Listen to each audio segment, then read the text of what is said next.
Hi everyone, it's Simon Keeley here at weatherweb.net. It is Wednesday the 12th of June. Thanks again for watching. As always, the sites get free of charge by the adverts that you see around the screen here, and it's when you come back and use the adverts and when you use the site that it generates revenue, which means that we can keep it free of charge. So thanks for doing that. Now, there's a report out today by the NFU saying that the total harvested area of crops is going to be down by 29%, or could be down by 29% this year.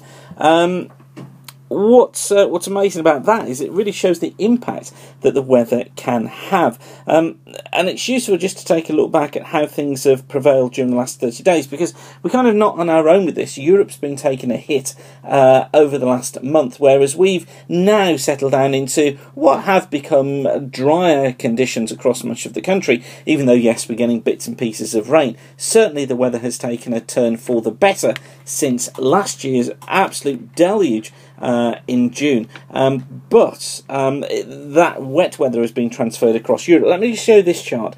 This is the running precipitation totals for Bournemouth and in the south of the UK.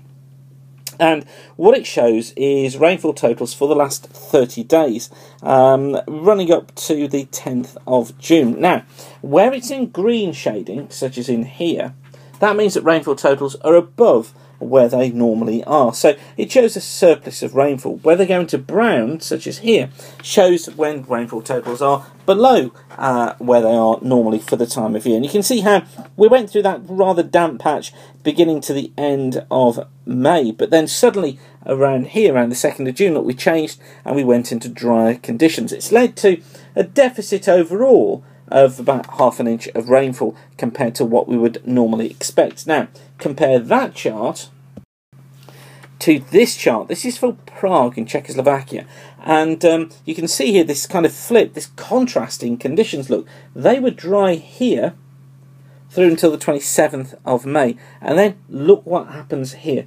They go much wetter. This is where their heavy rain occurred during the early part of June. It's this that's contributed to the flooding that's now taking place in southern Germany. And, of course, this has had a big impact on crops as well. It's led to a surplus of rainfall of 6.4 inches or 161 millimetres over where they should be over the last 30 days. So some real problems there. And it looks as if there is going to be some rainfall across Europe in the next week. But this is total rainfall taking us through to the close of play on next Wednesday. This is valid for 1 AM on Thursday morning. Total rainfall, you can see that most of it, look, occurs through the UK, northern parts of France, into northern parts of Germany, across Scandinavia as well. It's kind of within that zone there. And funny enough, that's pretty much where the jet stream is likely to be. So you can see how those yellower, oranger, purpler colours are within that zone. There's still the potential for some heavy showers, though, look, across central parts of Europe and also running into the northern parts of Italy. Also notice how unsettled it is down here in Greece, look, and Turkey. Some really heavy showers there. Best of the conditions, central parts of the Mediterranean, the Balearic Islands and southern parts of Spain. But I just wanted to highlight that to you to show there's still more rain to come across Europe, and this time it could be the turn of the western and southern parts of the British Isles, but also, in particular, Scandinavia and the northern parts of Russia.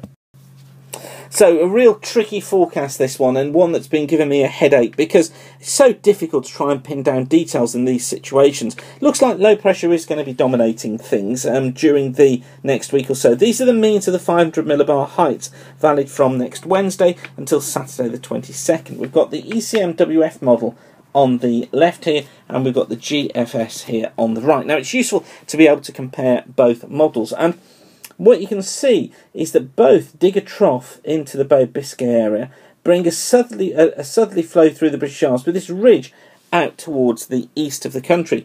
That's the same with the GFS, although not quite so marked as it is on the ECMWF. So both models in agreement with wanting to bring higher pressure in and probably building it towards the east of the country, but a trough hanging around towards the west and the south of the UK. That would mean more unsettled conditions for western and southern parts of the UK, which is why we just saw most of the rain that is predicted to be falling in those areas.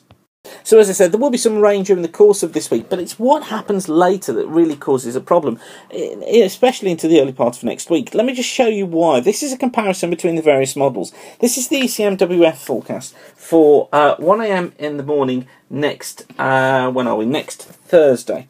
And you see low pressure here centred across Ireland and the west of the UK. Pretty dominant area of low pressure. But notice this trough here as well with the ridge out towards the east at 500 millibars. Now, compare that to the Canadian. Again, same time, 1 a.m. on Thursday morning. But look, the trough is down across Central Europe. That would bring rainfall only towards East Anglia in the southeast. But for most of the UK, we're under a ridge of high pressure, which would bring fair conditions, unlike the ECMWF, which would just bring very unsettled conditions.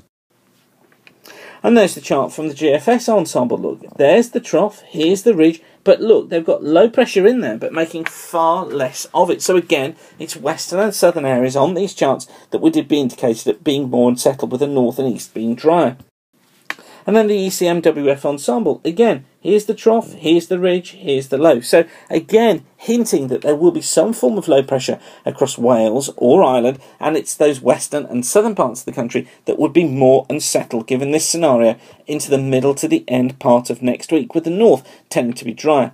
I'm not convinced this is the true story yet, and this is how this is going to happen. What I suspect will happen is that this trough may well get cut off, come down into central parts of Europe like so, and we may then result in an east and northeasterly flow across central and southern parts of the UK, with some thundery rain in the south and east, but with dry conditions across Scotland and Northern Ireland. However, I have to stress, it certainly isn't clear from this at the moment which way this is going to go. However, there are some indications for later in the month, with this ridge out towards the west, that could pump warm air northwards. That could be the ridge that builds through the Bashars, and that could be what settles down things at the end of the month.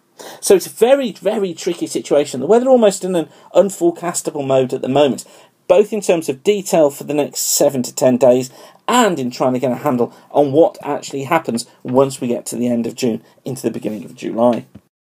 So, no excuses about the forecast, but I think it's important that you're told when the weather does go into this tricky mode and when confidence is really low. There's no point making a prediction saying, oh yeah, this is exactly what it's going to do, if confidence in it is fairly low. And I think it's important to show you, and I want to show this through WeatherWeb. This is what we try to do, to explain when the weather is going into these tricky periods. So, hopefully that's been useful for you. Thanks again for watching weatherweb.net. Remember, we're kept free of charge by the adverts that you're seeing around the screen here. And by you coming back, using the site and using the adverts is what generates the revenue that means that we can keep the whole thing free of charge. So, thank you for your continued support. Don't forget you can follow us on Twitter at Weather School, or do a search on Facebook for Weather School too. But whatever you're doing, have a great day and keep the sun shining. Bye for now.